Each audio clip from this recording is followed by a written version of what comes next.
तो सबसे पहले सभी दर्शकों का और स्वामी जी आप सभी को प्रणाम। जी। स्वामी जी अभी बहुत अच्छी-अच्छी आपने बातें कही और बहुत सच में मतलब ये काम तो आने वाली है, लेकिन अब यहीं से एक सवाल और बन जाता है, हालाँकि मैंने जो विषय भी जो हमारे खासकर दर्शक देख रहे हैं, ये 8 पीएम क्रांति के जितने भी दर्शक हैं, अब वो इतने जागरूक तो हैं कि वो गहराई से भी षड्यंत्र को समझने लग गए हैं और उनको समझ में आ जाता है कि जब तक पूरी ये व्यवस्था ही परिवर्तित नहीं होगी, चाहे वो 8 पीएम की क्रांति के परिवार के लोग करें, चाहे बाकी के क्रांतिकारी लोग करें, लेकिन पूरी व्यवस्था की जब बात करते हैं हम, तो व्यवस्था ही ऐसी हो चुकी है कि जैसे कि आपने कनाडा का एग्जाम्पल दिया, वहाँ भी अगर आंदोलन होने के बाद भी उनको कुचल दिया जाता है। भारत में भी ऐसे हो रहे हैं कि क्रांतिकारी अगर कुछ करें भी तो उनको कुचलने में उनको ज़्यादा समय नहीं लगता। क्या ऐसा परिवर्तन होना चाहिए पूरी व्यवस्था में ताकि इस षड्यंत्र का भी खात्मा हो पाए और भारत बन पाए विश्व में विश्व गुरु? हालाँकि इसकी बात बहुत लोग करते हैं कि भारत को विश्व गुरु बनाने के लिए ये करना चाहिए, वो करना चाहिए। मैं आपके विचार जानना चाहूँगा, यदि मैं आपसे जानना चाहूँ, कैसे बन सकता है भारत विश्व गुरु? अच्छा, चलो भारत के विश्व रूप से पहले मैं आपसे एक प्रश्न करता हूँ, वहां से शुरुआत होगी, लोगों जी, को समझ में भी आएगी। आपका जी। YouTube चैनल है। आपके इस हुँ, YouTube चैनल को बनाने में आपने 5-6 महीने साल भर का वक्त दिया होगा। जी। इसके पीछे आपने मेहनत भी की होगी ना। हुँ। अभी बिल्कुल, पैंडमिक बिल्कुल। अभी पैंडमिक के दौरान आपने देखा कि बहुत से वीडियो हटाए जाने लगे। हुँ, बहुत से शब्द ऐसे थे जिनको बोल देने पे आपके वीडियो हटाए जाते थे। ठीक है। बिल्कुल, तो आपने बिल्कुल। उन शब्दों को बोलना बंद किया, नहीं किया? बिल्कुल किया, चयन किया फिर उनको बदलाव किया। अच्छा, ये चैनल बचाने की इतनी सोच क्यों थी? जाने देते। ताकि ये एक्चुअली में जिस प्लेटफ़ॉर्म की वजह से व्यूअर्स जुड़े हुए थे, तो वो इन्फॉर्मेशन तो चूँकि वो ही देनी थी, लेकिन हाँ, चूँकि उसके एल्गोरिथम को हमने क्रॉस करना था, तो चैनल बचा रहेगा, तब तक संबंध बचा रहेगा, संबंध कट गया, तो जो इन्फॉर्मेशन हमने लोगों को देनी है, तो उसके लिए फिर से वो मेहनत करनी पड़ती, ये मेरा विचार था फिलहाल। हाँ, तो बिल्कुल यही विचार जो है, जो आपका था, इससे अतिरेक विचार नेता का भी नहीं होता। जी। जब एक नेता चुन के आता है सत्ता में, मैं अभी 2-3 दिन से एक क्लिप सामने से गुजर रही है, अगर आप चाहेंगे तो आपको हुँ, भी वो मैं भेज दूंगा, आप डाल दीजिएगा। उस क्लिप जी। में दिखाया जा रहा है केजरीवाल जिस समय बने भी नहीं थे नेता, तब की एक क्लिप चल रही है, जिसमें केजरीवाल मंच पे बैठे अन्ना के सामने एक बात कह रहे हैं कि हुँ, गद्दी में कुछ गड़बड़ है। जो हाँ। भी आदमी चुन जी, के जाता है वो भ्रष्ट हो जाता है। गद्दी में कुछ गड़बड़ है। हाँ। कह रहे हैं, नहीं कह रहे हैं? बिल्कुल, बिल्कुल सुना है मैंने आज ही है से ना। बिल्कुल। लेकिन केजरीवाल जी वहां तक पहुंच गए या पहुंच रहे हैं, या जो भी कह लीजिए। अब केजरीवाल स्वयं वैसे हो रहे हैं, नहीं हो रहे हैं? बिल्कुल। अच्छा, अब इसके पीछे जनता को लगता है कि केजरीवाल दुष्ट हो गए। जैसे मान लो, थोड़ी देर के लिए मैं बिल्कुल स्पष्ट बात कहूं कि हमने वहां पे जाके धरना किया, हमने कहा केजरीवाल मिलो आके, तुम मिलो आके। सच बात तो यह है कि यार, बिल्कुल सीधी सी बात किया, हम थोड़ा सा वहां चाहते थे कि धरना हो। ये स्पष्ट बात कह रहा हूं, कोई राजनीति नहीं कर रहा हूं, लेकिन लोगों के अंदर बल जगाने के लिए करना पड़ता है। पहले के राजा लोग अगर कुछ नहीं करते थे, युद्ध नहीं होता था, तब भी थोड़ी देर के लिए क्रीड़ा में ही जो था, अपने आप को सांडों से लड़वा देते थे और कुछ करते थे, ताकि उनकी जो जनता है उसको लगे नहीं, हमारा राजा मुर्दार नहीं है, हिम्मतवर है। ऐसे ही एक हमें भी युद्ध करना पड़ा। मैंने पहले भी बताया, जो यहाँ का वीडियो चंडीगढ़ का भी था, जो मेरा वीडियो, वो भी मैंने जबरदस्ती बनाया था, मुझे कोई जरूरत नहीं थी, लेकिन मैंने सिर्फ उन लोगों के लिए एक एग्जाम्पल क्रिएट करने के लिए बनाया। तो ऐसे ही एक वहां पे भी था। लेकिन अगर हम रियल टाइम की बात करें, अगर हम कहें केजरीवाल ही हमसे आके मिले, तो देखो बात समझने योग्य है। जब केजरीवाल से हमने वहां प्रस्ताव रखा, ऐसी बात नहीं उसमें पहुंचा नहीं होगा, पहुंच गया होगा। केजरीवाल का मान लो थोड़ी देख लिया, हम ये नहीं कह रहे सही गलत, अब यहां पे लोग कहिए आप तो केजरीवाल की तारीफ करने लगे, नहीं। मैं कह रहा हूं थोड़ी देख लिया, उसने कहा होगा चलो यार मिल लें जाके। तो उसके पीए वगैरह ने कहा होगा सर अगर आप इनसे मिल लेंगे ना, तो कल से 200 लोग और आ जाएंगे, हम धरने पे बैठ रहे, हमसे मिले, हमसे मिले। और आप 200 से मिलोगे तो 2000 अगले दिन आ जाएंगे। मैं व्यक्तिगत रूप से अपना नंबर सबको नहीं देता, क्योंकि दिन भर फोन करके लोग परेशान करते हैं, जबकि अब ये मैं जानते ही कितने हैं, कितने जानते हैं। लेकिन हम केजरीवाल से या मोदी से या राहुल गांधी से या सत्ता में बैठे लोगों से उम्मीद करते वो तो हमें अपना पर्सनल नंबर दे दें। तो बात ऐसी है कि सत्ता में पहुंचे बगैर ये पता नहीं लगता कि उसकी प्रॉब्लम क्या है, पहली बात। दूसरी बात यह है कि जिस तरीके से आपने चैनल बनाया, लेकिन फिर भी आपके अपने चैनल को बचाने के लिए आपको अपने ही, कि बनाया तो था सत्य बताने के लिए, लेकिन सत्य बताने से कमजोर पड़ना पड़ा, क्योंकि चैनल ही ना चला जाए तो सत्य भी कहां बताएंगे। उसी तरीके से जो भी नेता सत्ता में जाता है दिल का बढ़िया होता है, लेकिन सत्ता में जाने का प्रोसेस और वहां के पहुंचने के बाद की असुरक्षा उसको खराब करती है। गद्दी में सिर्फ एक ही कमी है कि गद्दी कल को दूसरे के पास चली जाएगी, और कोई कमी नहीं है। और दूसरे के पास चली जाएगी, इसको बचाने के लिए सारी लड़ाई है कि दूसरे के पास ना चली जाए। अब मूलभूत परिवर्तन दो तरीके से होता है। पहला मूलभूत परिवर्तन होता है कि जनता सरकार के बनाए हुए नियमों के तहत देश हित में कार्य करे, पहला नियम। दूसरा नियम होता है कि राजा जनता हित में, जनता को देश हित में लग सके, इसके लिए ऐसी नीतियों का निर्धारण करे जिसमें जनता कंफर्टेबली उस काम को कर पाए जिससे देश की तरक्की होती। तो जनता और राजा दोनों लोगों के बीच की एक अंडरस्टैंडिंग है। ये जो लोकतंत्र है, इस लोकतंत्र का वास्तविक उद्देश्य जनता और राजा के बीच की ट्यूनिंग है। अब यहां पे इस ट्यूनिंग में एक गड़बड़ है। एक गड़बड़ यह है कि राजा को तो 5 साल बाद बदल जाना है, और जनता की मांगे और जनता की चाहें कभी नहीं बदलती। तो ऐसी स्थिति में राजा जो बदला जाना है वो ऐसी नीतियां निर्धारण करता है कि जनता को कम से कम की मांग रहे। देखो, बहुत कम लोग जानते हैं, मैं थोड़ा नॉलेज भी देता चलूं ताकि लोगों को ज्ञान हो। जब किसी इंसान के पैर में दर्द होता है तो वो दबाता है, तो पैर दबाने से दर्द नहीं जाता।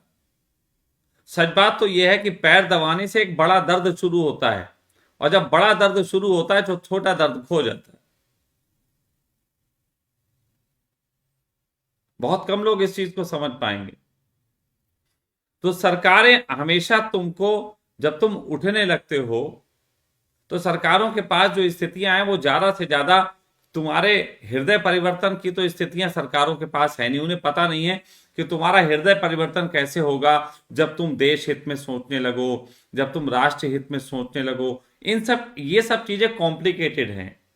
तो राजा को एक ही बात समझ में आती है, बिजली, पानी, सड़क, इसमें उलझाए रखो। और बिजली, पानी, सड़क में उलझाने का तरीका है कि बीच बीच में इसकी कमी कर दो, या कमी कर दो या बिजली के रेट बढ़ा दो। बिजली के रेट बढ़ा दो, फिर उसको कम कर दो। पहले सड़कें बनाओ, फिर उस पर टोल टैक्स लगाओ, फिर बोलो टोल कम कर देंगे। कहने का मतलब ये तुम उसी में उलझे रहो। ये राजा इसलिए करते हैं क्योंकि वो पब्लिक के बीच में जो चीजें दिख रही होती हैं उन पे ही काम करना चाहते हैं, ना कि आमूल परिवर्तन के लिए। आमूल परिवर्तन के लिए लंबा समय चाहिए होता है। एक छोटा सा व्यक्ति अपने परिवार को 5 साल में संपन्न नहीं कर सकता, लेकिन नेता से वो 5 साल में संपन्नता की उम्मीद करता है। नेता से वो 5 साल में संपन्नता की उम्मीद करता है। ऐसी संपन्नता की पूछो मत। हर आदमी ये तो चाहता है कि उसके सामने की सड़क अच्छी रहे, लेकिन जब वहां सिलेंडर फेंक फेंक के सड़क तोड़ी जा रही होती है तो घर से बाहर निकल के आके उसे मना करने की तकलीफ कोई नहीं उठाना चाहता। होता है नहीं होता ऐसा? बिल्कुल। तो आपको ये समझना पड़ेगा कि मूलभूत परिवर्तन का काम नेता और जनता दोनों की तरफ से हो। हाँ, ये बात अलग है कि नेता का रोल इसमें थोड़ा बड़ा हो जाता है यदि वो नीतियां अच्छी बनाए। हम्म। लेकिन वो नीतियां अच्छी तब बनाएगा जब आप उसको टाइम दोगे रुकने का। या तो या तो ये 5 साल वाला, मैं तो हमेशा से कहता हूं कि 5 साल वाला दबाव अच्छा नहीं है। देखो, मैं खुद की बात कर रहा हूं, मैं व्यक्तिगत रूप से खुद की बात कर रहा हूं कि अगर मैं कई जगह ऐसा होता है, आश्रम और ये सब बात चलती है, तो मेरे पास जब धन नहीं था या अभी भी ऐसा नहीं है, तो कभी कभी सोचता हूँ यार एक व्यवस्था हो जाए, तो मैं सोचता हूँ उसको मैं ले लूं, काम करूं। तो मैंने पिछली अभी 3 आश्रमों में ऐसा कर चुका हूं कि 3 आश्रमों में सिर्फ इनवाइट किया गया। तो मैं जब वहां अपने तरीके से करना चाहता था, और अपने तरीके का मतलब जो मेरे पास लोग आते हैं उनके हित के लिए भी, तो मुझे उन तीनों जगहों पे अपनी तरफ से इन्वेस्ट करना पड़ा। 3 आश्रमों में मैंने अपनी तरफ से इन्वेस्ट किया, यानी कि जनता, थोड़ी देर के लिए मैं राजा और जनता, मैंने तीनों जगह इन्वेस्ट किया। अब इन्वेस्ट किया गया, अब उसमें मुझे तीनों जगह से धोखे मिले और मुझे निकाल दिया गया। जी। अब चौथी जगह की बात आती है, तो बहुत सारे लोग क्योंकि मेरे पीछे की हरकत देख चुके हैं कि 3 जगह से इन्हें निकाला गया, ये तो कुछ कहते नहीं। अब ऐसी स्थिति में मुझे बहुत से ऑफर आते हैं, स्वामी जी मेरा रिजॉर्ट्स पड़ा है ले लीजिए, मेरा ये पड़ा है ले लीजिए, क्योंकि उनको लगता है ये आदमी आएगा, खूब पैसा लगवाएगा, बाद में धोखा दे देंगे। जी। अब मैं उनसे कहता हूं कि तुम कितने वर्ष के लिए मुझे दोगे वो बताओ, लिख के दो। अब जब मैं वर्ष के लिए कहता हूं तो वो कहते हो 5 साल के लिए ले लीजिए, 10 साल के लिए ले लीजिए। अब 5-10 साल में मैं वहां उसको डेवलप ही कर पाऊंगा, उससे ज्यादा तो कर नहीं पाऊंगा। बिल्कुल। तो मैं कहता हूं भाई 100-200 साल के लिए दो तो बात करो। क्योंकि देखो, सामान्य सी बात है, मुझे भी मानने वाले सुन रहे हैं, लोगों ने अपनी जेब से पैसे दे दे के उसको बढ़ाया बनाया और बाद में धोखा। तो जब एक सामान्य से जीवन में, एक सामान्य सी जिंदगी में तुम एक दुकान खोलते हो किसी शहर में लेके, और तुम वहां मेहनत करके उसको डेवलप करते हो, और 4-5 साल बाद कोई तुम्हें किराए से निकाल दे, तो तुम्हारी तो सब मेहनत जीरो हो गई। तो ऐसी कंडीशन में तुम 5 साल वहां दिल लगा के कार्य करोगे, या 5 साल तुम ये तैयारी करोगे कि कैसे यहां लूट खसूट के और बस अपना खड़ा कर लें। मैं एक छोटा सा मुरादाबाद का एक एग्जाम्पल देता हूं, क्योंकि तुम मुरादाबाद के पास हो। मुरादाबाद में जी। एक 24 करके रिजॉर्ट्स बना हुआ है दिल्ली रोड पे। मुरादाबाद अंदर जैसे घुसो तो दिल्ली रोड पे एक रिजॉर्ट्स बना हुआ है। मैं उस हम्म। रिजॉर्ट्स में मैंने अपनी बेटी का वहां पे फंक्शन किया था, एंगेजमेंट का। जी। वहां पे एंगेजमेंट के फंक्शन में बढ़िया सा रिजॉर्ट्स है, लेकिन मैंने उस रिजॉर्ट्स को बाहर से देख के उसकी ले लिया था कि भाई चलो वहां पे उसको ले लेते हैं। लेकिन वहां पे एसी की दिक्कत, वहां पे अच्छी व्यवस्था नहीं, अच्छी सर्विसेज नहीं, इस तरीके की चीजों का सामना मैंने किया। तो मैंने वहां जानना चाहा हम्म। कि आखिर ये चक्कर क्या है, इतना बढ़िया होटल है और उसके बाद यहाँ पे ये व्यवस्था नहीं। तो मुझे पता लगा कि ये होटल के मालिक इसको नहीं चलाते, उन्होंने एक व्यक्ति को ये लीज पे दिया हुआ था, और ये 5वां साल चल रहा है, मतलब ये आखिरी साल चल रहा है लीज जी। का। अब आखिरी साल में हम्म। वो आदमी इस होटल से सिर्फ लूट रहा है, वो उसको देना नहीं चाहता कुछ भी। बिल्कुल। तो हम एक एक इनसिक्योर पर्सनालिटी से, और जो कि ताकतवर हो, हम एक ताकतवर इनसिक्योर पर्सनालिटी से कैसे उम्मीद कर सकते हैं कि वो हमारे देश का हित कर देगा? क्योंकि वो तो भागेगा ना, वो तो 5 आखिरी साल जी। लूटेगा। हम्म। तो ये चीजें समझने जी। वाली हैं हमें। इसीलिए मैं राजतंत्र की बात करता हूं, लेकिन जब राजतंत्र की करता हूं तो लोग कहते हैं उसमें और चीजें नहीं होंगी। तो मैं राजतंत्र का मतलब लोग पुराना समझ जाते हैं कि राजाओं का सिस्टम। मैं उनसे कहना चाहता हूं, मैं जिसकी बात कर रहा हूं वो थोड़ा कॉम्बो है। मैं उसको एक शब्द दे देता हूं, फिर हम लोग बात करेंगे, अच्छा लगेगा। मैं कहता हूं लोक राजतंत्र का समय आ गया है कि अब हमें लोक राजतंत्र लाना चाहिए। एक लोकतंत्र है, एक राजतंत्र है। अब उसके बीच क्या करते हैं, लोक राजतंत्र, और उसको एक अगर ला सकें तो मैं कह सकता हूं कि एक ऐसा व्यक्ति हम निर्धारित कर सकते हैं जो कि जनता के हित के लिए वो नीतियां बनाएगा जिससे देश का हित हो सके। तब होगा अमूल परिवर्तन।